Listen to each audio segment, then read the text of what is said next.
Can you see what I see? Can you see what I see? Hello there.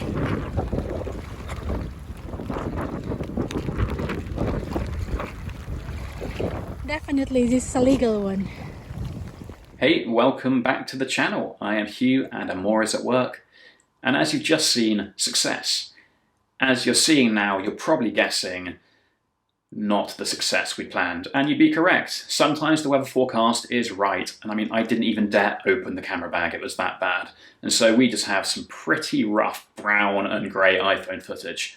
But there might be use of it. And so while walking, it got us thinking about this perceived lack of accessibility when it comes to foraging.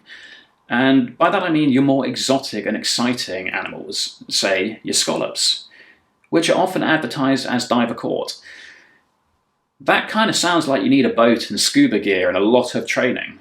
And yeah, not many of us have that. And so suddenly you're thinking, well, do I need some kind of financial backer in order to get scallops? The simple answer is no. You just have to have done a tiny bit of research and to, well, just go for a walk. And so you're not guaranteed to find quantities of what you're looking for, but the fact that you can still go home with a bag of scallops or oysters and have yourself this fantastic meal that costs nothing but a few calories. And heck, if you're like me, you can make a bad video because chef, camera person, they don't work that well together unless you've done it for quite a while, and I haven't. And so hopefully it's not terrible, but hopefully there's a bit of educational content and maybe even inspirational. So enjoy.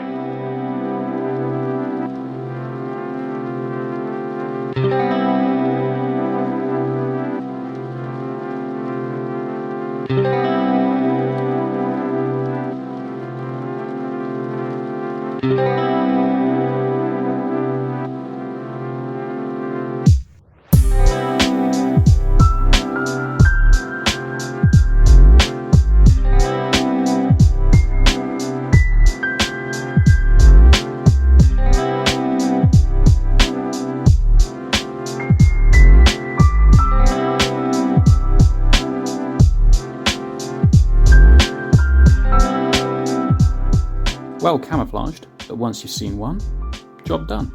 No fancy equipment needed.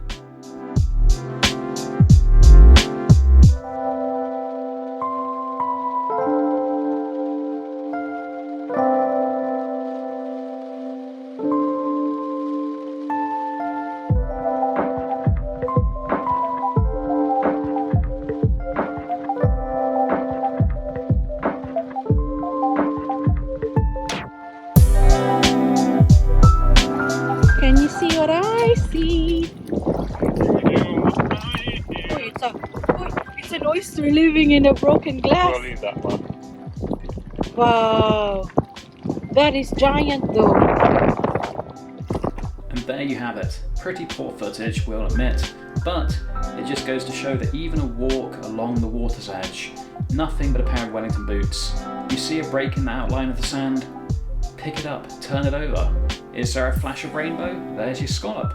Does it kind of look like a big spiky triangular rock? Well, that's your oyster, and you've got some good dinner. So, let's see what's cooking.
And now it wouldn't be Filipino food if it wasn't with sasawang. That is probably their most common, most typical sauce. And you're looking at soy sauce, vinegar, red onion, but most importantly, calamansi.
So that was friggin' horrible.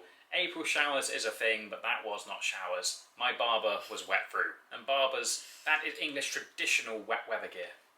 But the effort you put in, the reward you get out.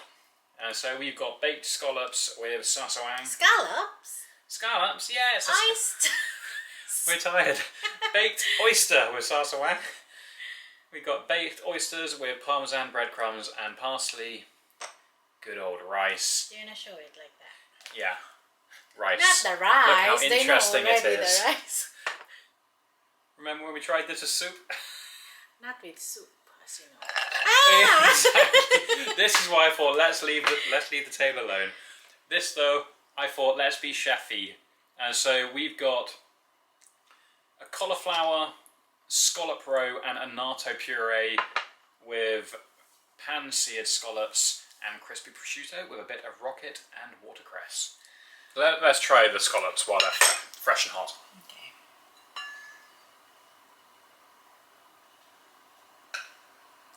What is the sauce made of?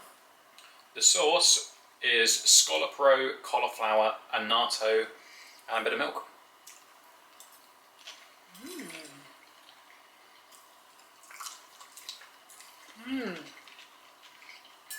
Really good.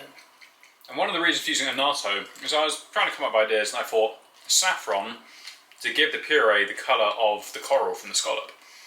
But saffron's a lot of money just to give it some colour.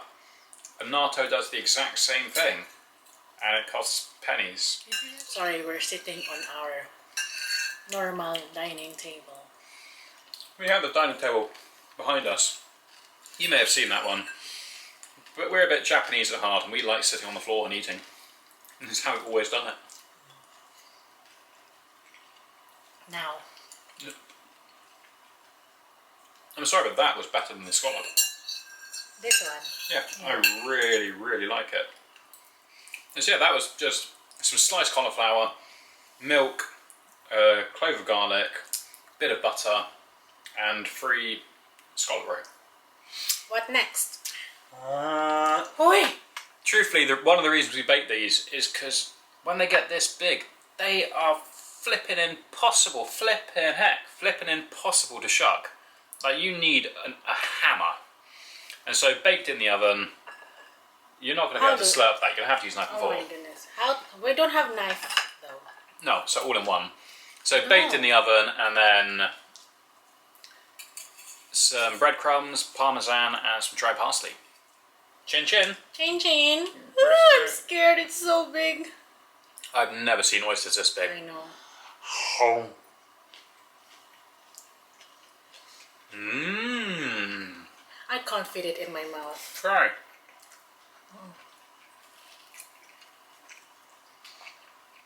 I've never had a cooked oyster before, because oysters you eat them live. That's just how you do it. But this is surprisingly good.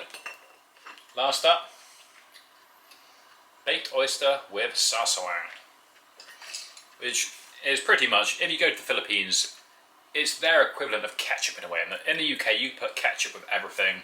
Or your gravy. See, I was sensible. I put it on afterwards. Ready? You got chili in you. Now, so do a dippy of a... Yeah, go for it. Mmm. Mmm.